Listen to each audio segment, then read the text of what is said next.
朋友们，不管你信不信，我们99%的痛苦呢，都是因为失去了意识。只有让意识回归，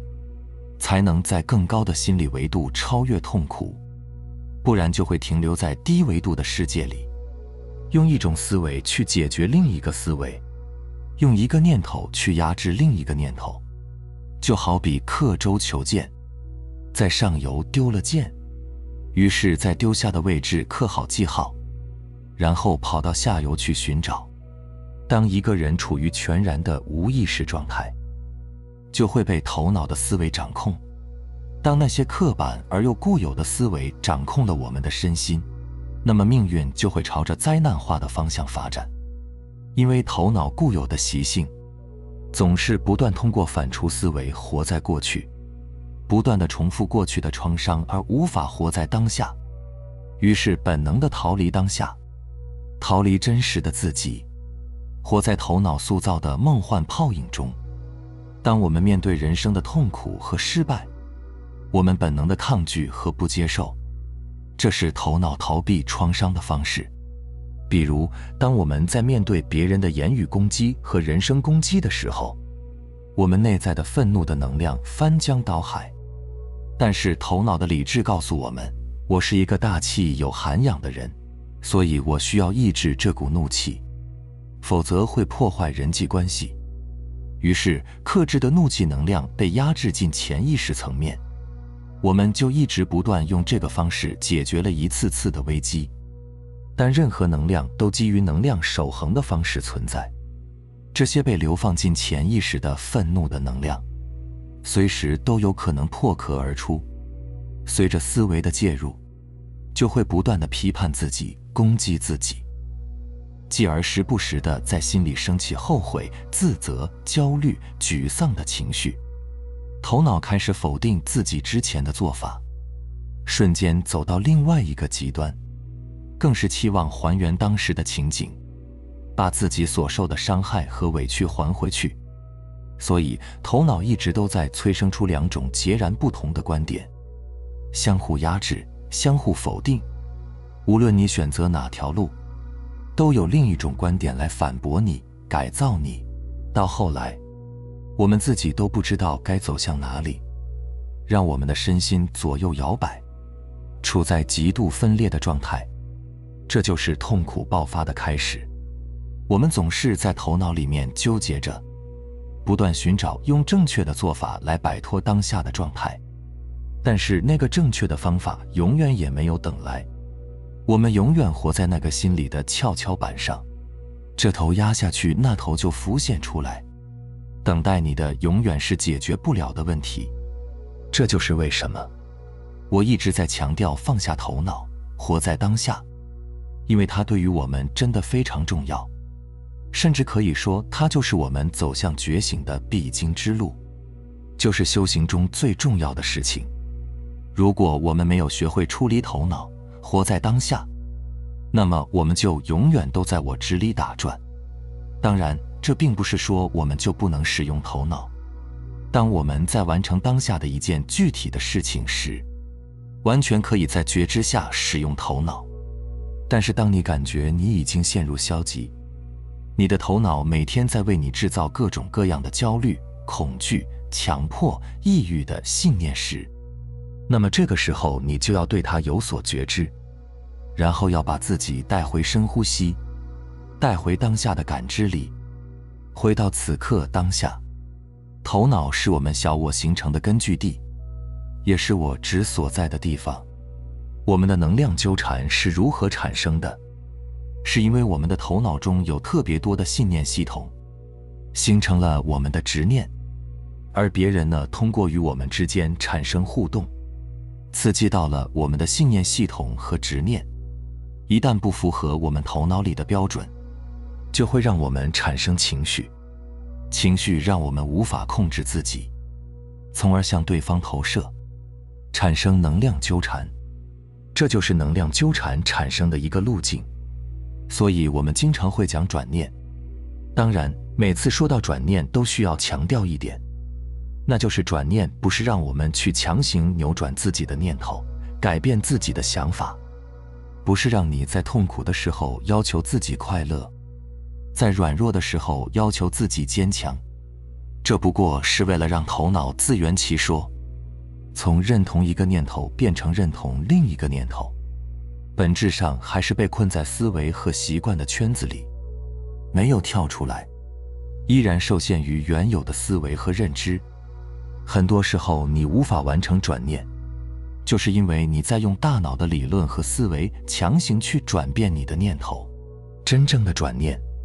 指的是超越那种固定的自动化的思维反应模式，让更高层次的意识觉醒，从根本上改变我们内在能量场的振动频率。这样一来，通过吸引力法则，慢慢打破原本既定的命运轨迹。这里的关键点呢，就是当念头升起的时候，能不能立刻察觉到并跳出这个念头，以旁观者的角度去看待它。你想，要是你都没意识到自己正认同某个念头，还被这个念头和它引发的情绪牵着走，却浑然不知，那还谈什么转念呢？对不对？所以最简单的出离头脑、回归当下的方法，其实就分2步。第一步就是观与被观，就是你应该时刻拎起觉知，就像旁边有另外一个人注视着当下的你自己，看着你自己的所思所想，看着你自己的所言所行，把自己当成一个被观者，用你旁边那个更高维度的自由意识，看着当下的这个你自己，看着这个自己头脑中有怎样的想法，看着自己在这个当下有怎样的信念、思想、意识，然后全然接纳，没有任何评判的接纳。这就是第一步。那么第2步呢，就是把你所有的注意力都拉回来，拉到你的身体上，可以是你的呼吸，或者把注意力放在你的2眉之间，甚至是你的右脚的脚趾、肚脐等等。总之就是不要给你的大脑，不要担心这样你会变傻，因为就算我这样提醒你，你一天能做到半个小时把注意力给身体，而不给大脑都很不容易。而当你开始去关注身体，你的身体会越来越好，因为你开始觉知到身体的任何喜怒哀乐，任何的不舒服。当你开始关注你的身体，你的头脑就会越来越安静，执念会越来越少。在这个过程中有执念出现时，不要去分别善恶、美丑、对错，全然接纳，全盘接受。就算你有一个杀人放火的念，也要做到接纳它的出现，不要因此去否定评判自己为什么会有这个念。这就是真正的慈悲。慈悲不是惩恶扬善，这还是在2元对立里，远远达不到慈悲的境界。慈悲是对所有这世间的一切，对自己所有一切无条件的接纳和允许。所以不要因为你的头脑中产生了什么邪恶的念头而去抵抗和拼命的否定。记住，任何的念头，只要你能做到心不染浊，不去认同它，不去被它带走，那它自然的就都会流经。真正的慈悲不是要让我们去改变所有的恶，而是去接纳自己所有的好与不好，那才是真正的强大。所以保持觉知，对自己所有的念头不加评判的觉察，不加评判的接纳，最后活在当下。什么是活在当下呢？喝水就认真喝水，吃饭就认真吃饭，洗澡就认真洗澡，看书就认真看书，睡觉就认真睡觉。不要对自己有评判。修行其实是在与你所有的评判和解，而不是说你不能偷懒。你可以偷懒，但是你对偷懒有没有评判，这是关键的。大家都知道一个故事，有一个小和尚问师父说：师父，你觉醒前在干嘛？师父说：砍柴、挑水、做饭。那你觉醒后在干嘛呢？依然是砍柴、挑水、做饭。那你觉醒前和觉醒后有什么区别呢？师父说，觉醒前砍柴的时候想着挑水，挑水的时候想着做饭，做饭的时候想着砍柴。而在觉醒之后，砍柴的时候认真砍柴，挑水的时候认真挑水，做饭的时候认真做饭。所以觉醒唯一需要做的一件最重要的事情，就是放空头脑，全然安住于你的此刻当下。在这个当下的状态和感觉，